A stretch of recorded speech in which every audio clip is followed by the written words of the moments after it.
Welcome to DBS Discussions, Safeguarding in Focus, where we'll be joined by experts from across the disclosure and barring service, and in this series, guests from a range of external organisations to explore the issues that matter in safeguarding. With guests from organisations such as the NSPCC, and Craft Trust and Unlock, alongside colleagues from DBS, each episode brings you insights, expert perspectives and practical guidance to support safer recruitment and safer practice. Whether you're an employer, a safeguarding lead, or simply want to understand more about how DBS works, you're in the right place.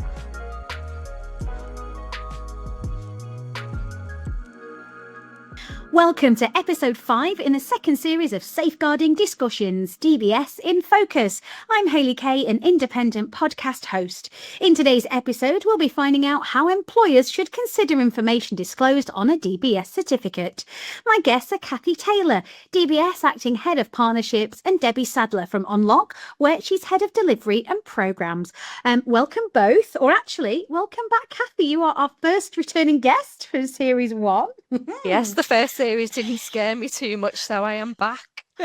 Thrilled, I'm chuffed. I am chuffed to bits. Well, actually, I don't want to offend you, Cathy, but I'm going to start with you, Debbie, if that's okay, because until recently, I actually hadn't heard of Unlock. So could you just tell us a little bit about the role of Unlock and how the organisation supports people with criminal records? Yeah, sure. So Unlock is a small independent charity set up in 1999 by people with a lived experience of the criminal justice system. And what they recognised was that even after turning their lives around and wanting to make a really true commitment to staying crime-free, their past continued to come back, particularly when it came to finding employment. And that's where Unlock began. So today we work in a really similar way to how our founders set up the organisation, but our core mission remains exactly the same. At the heart, it's about breaking down the barriers that people with a criminal record face. So we focus on supporting people to move forward, and whether that's accessing education, finding work, training, volunteering opportunities, or even something really simple like just trying to get an insurance policy. That can weirdly be surprisingly difficult. So we provide huge amounts of practical information and advice through our website, and we have an amazing dedicated advice team who help people understand the things that might show up on a DBS check, how to disclose their record in a way that's really honest, but also gives them the best chance of success. So ultimately, it's about giving people the tools, confidence, and opportunities they need to move on. Oh, I actually did go on your website and had a look, and I was like, gosh, it's like you've thought of absolutely everything. I think just from that small introduction, you can totally tell that you're working constantly with people with that lived experience. You mentioned DBS checks in there. So Cathy, can you remind us about what information is disclosed at different levels of DBS checks? Yeah, so at each level of DBS check, slightly different information will be disclosed. So on a basic DBS check, it'll only show unspent convictions and cautions. On a standard DBS check, it will show spent and unspent convictions and cautions, subject to filtering. On the enhanced checks, it'll show spent and unspent convictions and cautions, again subject to filtering, but it'll also show what we call relevant police information. And that's information that the chief police officer of a police force believes is relevant to the role and ought to be disclosed. And then on the enhanced with barred list check, it'll show you the same information as your enhanced check, but it'll also carry out a check of one or both barred lists. So Debbie, I'll ask you this. What exactly does a spent and unspent conviction mean? Okay, so if we refer this and talk about the Rehabilitation of Offenders Act, so I know it sounds all very legalistic, but the ROA is really like the backbone of criminal records disclosure. And in really simple terms, the ROA says that after a set period of time, depending on the sentence or the disposal that somebody receives in court, a conviction can become spent. Once it's spent, the person doesn't have to disclose when applying for the majority of jobs, when buying insurance, and they can legally answer no if they're asked if they have a criminal record. Won't show up on a basic criminal record check, as Cathy says, and employers are not allowed to take that into consideration. But on the flip side, before that point, a conviction is considered unspent. And whilst it's unspent, the rules are quite different. So if an employer asks, the individual has to disclose. It's going to appear on a basic criminal record check, and employers are allowed to consider it as part of their hiring decisions. So really, the Act, the ROA, is about giving people a second chance and recognising that after a set period of time, past mistakes really shouldn't define somebody's future. But essentially, though, the organisations, they are legally allowed to ask, are they, about whether someone's got a criminal history? I think what you've just said, essentially, it's how the candidate answers, and that's as to whether the conviction is spent or unspent. Am I understanding that right? Yeah. So employers are allowed to ask, but they need to be really careful about the type of job that they're recruiting for, because the questions that they're asking will change depending on whether a job is effectively covered by the ROA, which most jobs are, or whether it's something that's excluded from the ROA. So different checks, as Cathy had said, basic checks for those roles that are covered, and standard and enhanced for roles that are excluded. And the questions that employers ask will be very different depending on the type of check they're doing and the type of job role that they're recruiting for. Then I want to ask you this then. So say a potential employee or a potential volunteer has said that they've got a criminal history, or perhaps there is information on a DBS certificate. How should organisations, when recruiting, consider it? So one of the big things, and I'm sure I said this last time when I was on, a DBS check isn't a pass or a fail. A DBS check is there to help organisations make suitability decisions about a candidate. So we would always say that if a person has disclosed they've got a criminal record, it comes out on the DBS check, you need to think about how you are actually risk assessing that information. So I know that we've done a podcast in this series about risk assessment. So if you've not listened to that, please go back and have a little listen to that, because that'll help you. But you need to think about in terms of, well, what is the role doing? And does that criminal record, will it have an impact on the role? Also, how long ago was the offence committed? Is there patterns of offending? Is there any evidence of rehabilitation? Do you actually know what the offence was? So it's really important that you've got those policies and procedures in place about how you will carry out risk assessments. You need to also think about, what does a regulator say? So certain jobs and roles will have a regulator, and regulators will sometimes set out rules where they will say, if a certain offence is being committed, you should not allow that person to engage in the role. And I think the one thing that we always will say is, if you are looking to engage someone in regulated activity, if they're barred from regulated activity within that workforce, it's actually illegal for you to employ them or allow them to carry out regulated activity. And it's also illegal for that person to offer to work, to seek to work, or to work in regulated activity. So that is the one time we will say you cannot legally employ a person. I mean, we're going to stay on the subject of sort of suitability decisions here, but Debbie, it really can be hard to understand how criminal records are disclosed on certificates. So how can somebody that's in a position there to make that suitability decision get support to do this? Because these are big decisions on people's futures. Yeah, absolutely. So Unlock, we work with individuals and we support individuals, but we also support employers, third sector organisations with those recruitment decisions. Because I think one of the things that we know is that when you receive criminal records information through a formal check, actually, I'm sure Cathy will agree, the information's quite limited. You'll only see a date, the type of offence that somebody's been convicted of, and the sentence or the outcome that they received. So on paper, that might seem like really straightforward, but interpreting that isn't always easy. So it often requires some understanding of the criminal justice system, the terminology that comes with that. And many employers just simply don't understand that. And even if they do understand it, that can only take them so far. So a few lines on a certificate can't tell them everything they need to do. And so that's why we work really hard with employers to sort of support them into having those really confident discussions with individuals, helping them to understand that this is really complex information and individuals don't always get it right.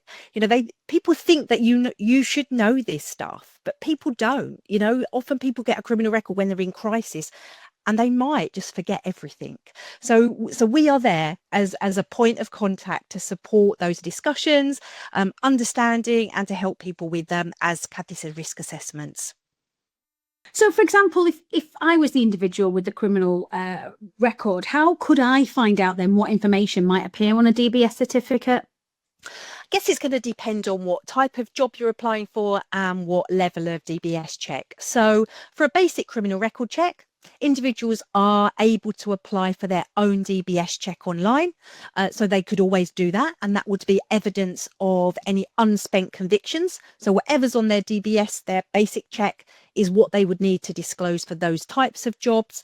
Alternatively, Unlock has an online calculator. So you can pop in some really brief details, your date of conviction and the sentence or the disposal that you received.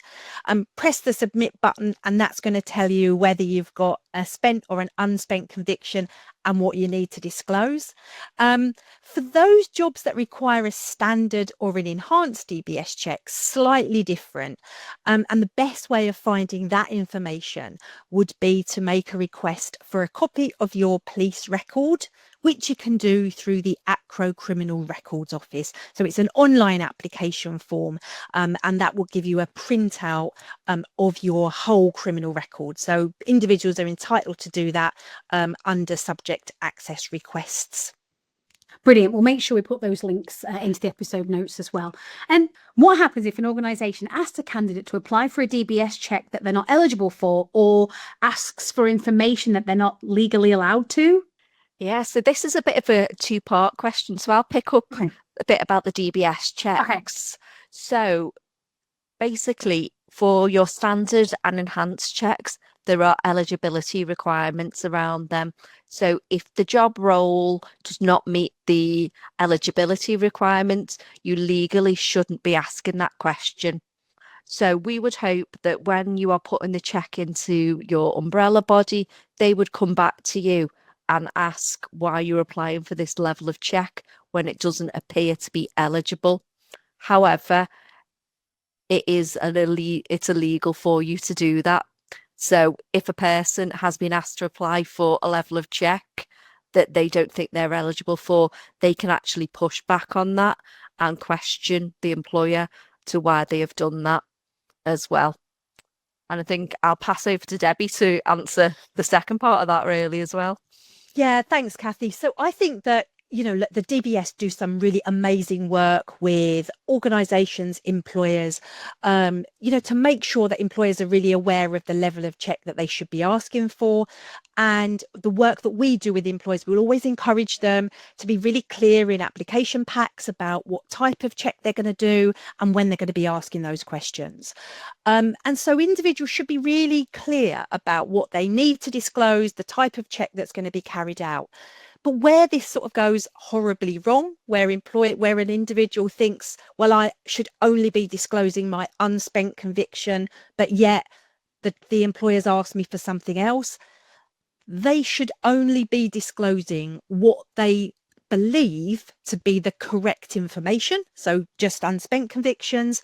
And if it transpires that the employer is trying to do deliberately or just because they don't understand a higher level of check, then what they should be doing is disclosing nothing about their spent convictions, and then raising an eligibility query with the DBS. And the DBS will look into that to ensure that the check that's being carried out is the correct level. And if it isn't, then the DBS will inform the employer or the registered body that that's an ineligible check. Before we finish, ladies, I have had a question submitted, so you can both help me with this. It says, a candidate's told me that they were arrested by police, but no further action was taken. Does the candidate need to disclose the information, and will it be disclosed on a DBS check? Shall I go first? As far as should a candidate disclose, it's one of those things that, on the majority of DBS certificates, this isn't going to appear. And therefore, our advice would always be not to disclose immediately, because what you don't want to do, as one of my colleagues always says, once the toothpaste's out of the tube, you can't bring it back. So if you don't know for sure that it's going to be disclosed, best to say nothing. Yeah.